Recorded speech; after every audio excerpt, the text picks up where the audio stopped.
नमस्कार विद्यार्थी मित्रांनो. आज आपण पाहणार आहोत पायथागोरस थेरम.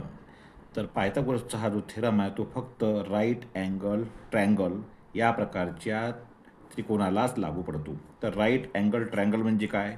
तर पहा, हा बाजूला एक आपण PQR नावाचा त्रिकोण काढलेला आहे. या PQR नावाच्या त्रिकोणामध्ये जो अँगल Q आहे याचं जे माप आहे ते आहे 90 अंश. म्हणजेच त्यालाच आपण राईट अँगल असं म्हणतो.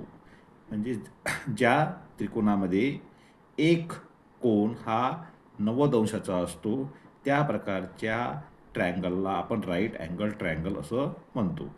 तर या राईट अँगल ट्रँगलमध्ये जो कोन क्यू आहे या कोनासमोरील जी बाजू असते याला आपण हायपोटेनस म्हणतो.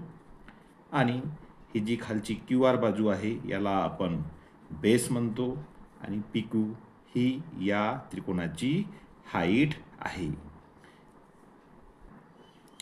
तर आता पहा, according to the Pythagoras theorem म्हणजे पायथागोरसच्या थेरमनुसार इन राईट अँगल ट्रँगल म्हणजे राईट अँगल त्रिकोणामध्ये द स्क्वेअर ऑफ हायपोटेनियसचा square is equal to the sum of squares of the other two sides. हा उरलेल्या दोन बाजूच्या म्हणजे हाईट आणि बेस यांच्या स्क्वेअरच्या बेरजे एवढा असतो.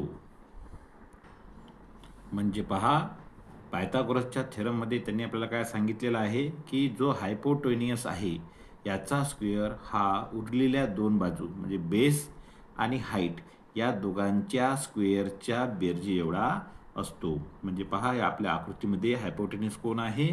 PR. म्हणजे आपण असं लिहू शकतो की PRचा square is equal to base म्हणजे कोण? QR चा स्क्वेअर प्लस हाईट म्हणजे PQचा स्क्वेअर. जर आपल्याला आपण असं सपोज करूया की या त्रिकोणाचा बेस 6 सेंटीमीटर आहे आणि हाईट 8 सेंटीमीटर आहे. त्यानुसार आपल्याला याचा हायपोटेनियस किती आहे हे काढता येईल. तर पहा, हायपोटेनियस कोण आहे? PRचा स्क्वेअर बरोबर आपला बेस किती आहे? 6 म्हणजे 6चा स्क्वेअर प्लस हाईट किती आहे? PQ 8चा स्क्वेअर. आता आपण 6चा स्क्वेअर म्हणजे 6 गुणिले 6 36 आणि 8चा स्क्वेअर म्हणजे 8 गुणिले 8 8 64. या दोघांची करूया आपण बेरीज तर होईल 100. म्हणजेच PRचा स्क्वेअर आलेला आहे 100. आता आपल्याला PRची लांबी काढायची आहे म्हणून आपण काय घेऊ? या दोन्ही साईडचा स्क्वेअर रूट घेऊ. स्क्वेअर रूट घेतल्यामुळे काय होईल? हा जो PR स्क्वेअर आहे तो त्याचा स्क्वेअर निघून जाईल म्हणजे तो होईल PR. आणि हा जो 100 आहे हा स्क्वेअर रूटमध्ये येईल. Taking square root. आता 100 हा कोणाचा स्क्वेअर रूट आहे?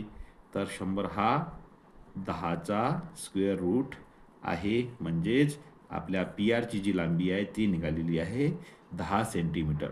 अशा रीतीने आपण पायथागोरसच्या थेरमचा वापर करून राईट अँगल ट्रँगलमध्ये कोणत्याही दोन बाजूची लांबी दिली असेल तर आपण तिसऱ्या बाजूची लांबी काढू शकतो.